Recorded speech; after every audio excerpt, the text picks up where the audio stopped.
Blackhart's controversial stance to turn Park Merced into a prison penitentiary system has been met with vehement opposition from almost all mayoral candidates.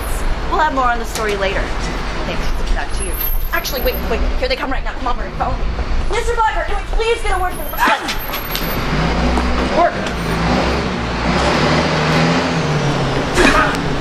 This was the incident that happened yesterday morning on Market Street as mayoral candidate Spencer Blackhart left a fundraiser with the head of his security detail, Anthony Rotwell. We are joined now by his chief of staff, Andrew Kleinman. Mr. Kleinman, thank you for joining us. Thanks for having me. Mr. Kleinman, this was obviously a very serious incident. It is, of course, and the candidate and I are both extremely upset over what occurred. Mr. Rotwell has expressed remorse for his actions, and the campaign will be covering all medical expenses incurred. You will? Absolutely. It's a tragic misunderstanding, and we're just dedicated to setting everything right. This was a very different message than we heard from your candidate earlier today. Excuse me? Well, when reporters asked Mr. Blackhart about the incident, the tone was noticeably different. When he spoke to reporters today? Yes. Mr. Blackhart, is there going to be an apology? We have asked for an apology. As of yet, we have received no response. This was before we had had an opportunity to speak to the wounded reporter directly. Mr. Blackhart was obviously just trying to not comment until we'd had an opportunity to communicate with her directly. And you've done that? Somewhat. Somewhat? Well, her jaw is wired shut, so phone conversations are difficult. But the important thing is that we are dedicated to setting everything right. And it sounds as though Mr. Rotwell will remain on staff.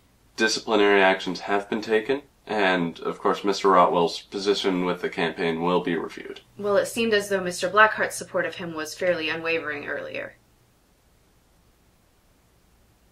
Really? This may have been a slight overreaction, but the fact is, this reporter was walking very fast. And, you know what? Boundaries need to be set. Now, on the first day of prison, you need to make a very strong example. Now, since this incident, the press has been far more deferential, and I believe Mr. Rotwell deserves a great deal of credit for this.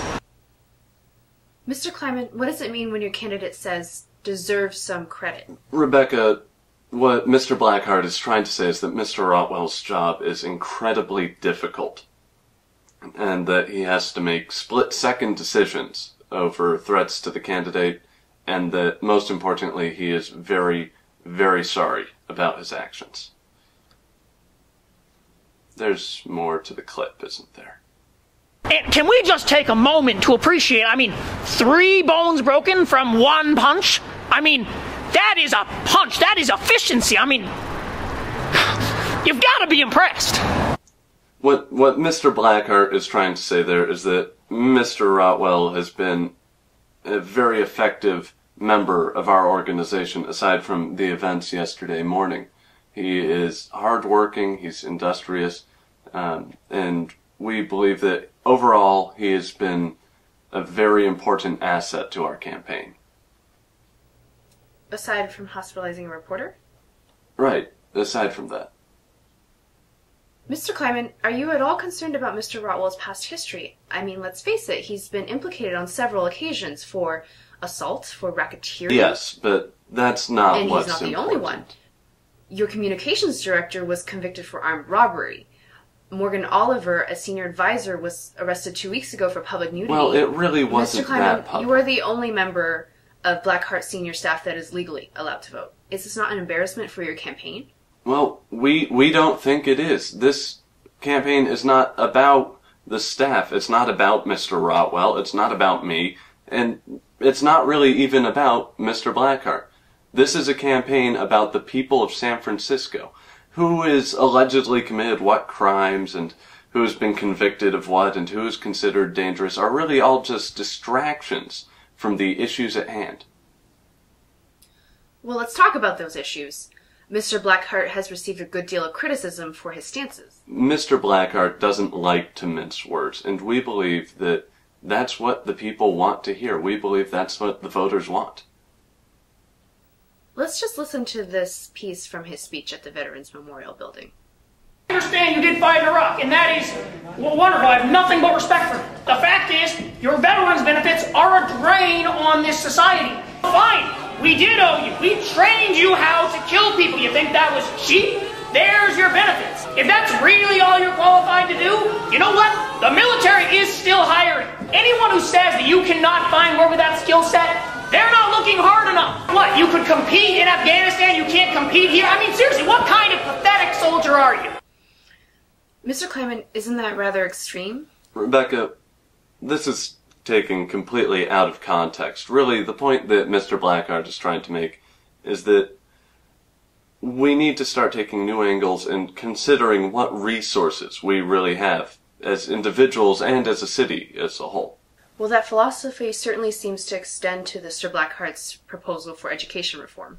Some school districts have talked about corporate sponsorship. I don't believe that goes far enough. We need to offer something no one else is offering. And we have always had difficulty acquiring pharmaceutical interest anyways. But these drug companies would love to have something between a monkey and a human to experiment on. And really, what is that if not a child? That's kind of an alarming proposition, isn't it? What the point that the candidate is trying to demonstrate is that the public school system is in need of radical reformation. The buildings themselves are in horrible disrepair, and many of our current models just aren't working. This is taken completely out of context. I mean, if you had the longer version... Actually, we do have the longer version. Ah, shit. Ma'am, I do understand your concern, but it's important to remember that these are public school children we're talking about, okay? Not the real kind. And it's not like it's not going to be good for them. Right now, they're nigh useless. But now they'll be able to play with all the makeup they want. Kids love makeup. And they'll be able to eat the best processed food, sometimes years before they're on the shelves. Obviously, the candidate is just referring to the amazing adaptability of children and the great potential that they have. Well, let's just talk about the speech that was given last Wednesday. This is not a new concept. This is basic economic theory. The more common something is, the less it's worth. So if we're actually going to get serious about improving the value of San Francisco, we have to be talking about Oakland. We have to be talking about San Jose. And you know what? We have good news. Because Oakland is in an earthquake zone. It's all made out of wood. It will go up like that. The Chicago fire will seem a slight smolder in comparison. Mr. Kleinman? Yes. Of course, Mr. Blackhart is just referring to economic competition and attracting new business to the city of San Francisco. Really?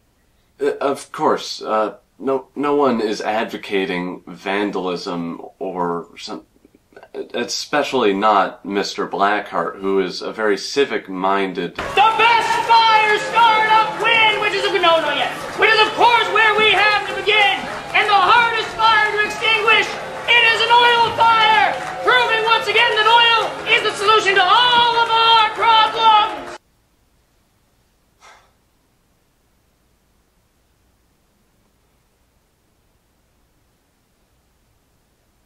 I've got nothing.